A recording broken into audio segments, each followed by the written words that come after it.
Məsələn, fərz edək, biri mənə deyir ki, ya Fərid, zəhmət olmasa mənə dua et, müşkülüm var. Hə, bu müvəhhid əməlidir, olar. Amma birdən ölsəm və həmin şəxs desə ki, ya Fərid, mənim üçün dua et, güya bu şirk olacaq. Allah Rəsulü sallallahu aleyhi və səlləm var. Sağlığında Həzrətə müraciət etmək olardı, öldükdən sonra isə yox, müraciət etsə güya şirk olacaq. Esselamu Aleyküm ve Rahmetullahi ve Berekatuhu əziz müsəlmanlar. Deməli bu tövhiddən məhrum olan, tövhidsiz bu məxluqlara qısaca sual vermək istəyirəm ki, yəni çox azam bir mövzudur. Yəni insan bilmir ki, yəni subhanallah bunlar bu qədər mücahir qalıblar. Deyir, sağ vaxtı sən desən ki, filan kəs mənə dua ilə şirk olmursa, öləndən sonra şirk olur. Çünki öləndən sonra sən ona hər yerdə görüb eşitmə sifəti verirsən. Necə ki bu sifəti sağ vaxtı versəydin belə şirk olurdu. Amma sağ vaxtı sən, yəni sən etibar eləmirsən ki, mən bir salihə necə deyim ki, bu hər yeri görüb eşidir. Yəni sən onu eşidə biləcək məsafədə olmalısan ki, o sən eşitsin. Yəni bu gün İmam Hüseyin sağ olsaydı, o Bakıda olsaydı, sən Gəncədə olsaydın, sağ olsaydın eşidə bilərdi, yox. Ya telefon lazımdır, ya məktub yazmalısan ki, o yazdığı görsün və yaxud da yanında elə bir məsafədə olmalısan ki, o bəşərdir, axı Allahın quludur. Heç bir ilah deyil, o səni eşitməlidir. Eşitmək üçün nə olmalıdır? Gərək eşidə biləcək məsafədə olmalıdır. Düzdürmü? Niyə görə öləndən sonra şirk olur? Çünki sən öləndən sonra etiqad edirsən ki, o hər yeri görüb eşidir. Təsəvvür edin ki, 100 min nəfər İmam Hüseyni çağırır.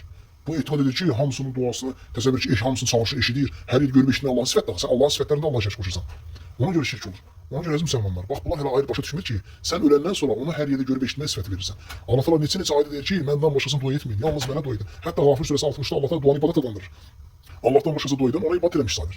Ona görə əziz müsəlmanlar, bax bunlar bu qədər acizdir. Qurandan ayə gətirirlər ki, Allah Teala deyir ki, peyğəmbərə, onlar günah işlədiyi zaman sənin yanına gəlsəydilər, peyğəmbər də onlar üçün başımı dirsəydi. Qardaş, olduğu kimi getdi o yəni. Peyğəmbər sağ idi və bu ona dəlildir ki, gedib bir sağ olan qardaşa deyə bilərsə ki, mənə dua edin. Biz Quranda necə deyilibsə elə gətirir. Sən qiyas edirsən. Nə bir peyğəmbərlərə möcüzələr gətirirlər ki, Allahdan başqası dua eləmək. Qardaş, açıq dəlil gətirir.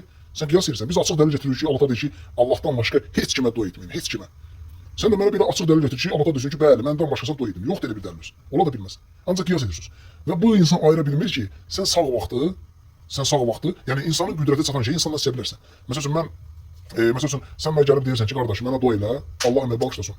Sən mən yanıma gələndə, yəni sən mən yanıma gəlməsən, mən işlə bilmərəm. Məsəl üçün, sən Bakıdasan, mən də Gəncədəyəm, sən evdə oturmuşsan, əl açmısan, mənə çağırırsan ki, məsəl üçün, Hüseyin, mənə dua elə, Allah əmək bağışlasın. Mən işlə bilmədiyim halda sən etiqad etsən ki, mən qadirəm. Yəni, hər yerdə mən eşidirəm, görürəm, bu Allahın sifətidir. Allahın sifətini sən mənə verirsən, Allah'a şərk qoşmuş olursan. Çünki hər yerdə görüb eşitmək Allahın sifətidir. Sən sağ vaxtı da bu etiqad edirsən ki, filan kəs hər yerdə görüb eşitdi, şirk olur. Öləndən sonra da sən bunu etiqad edirsən, şirk olur.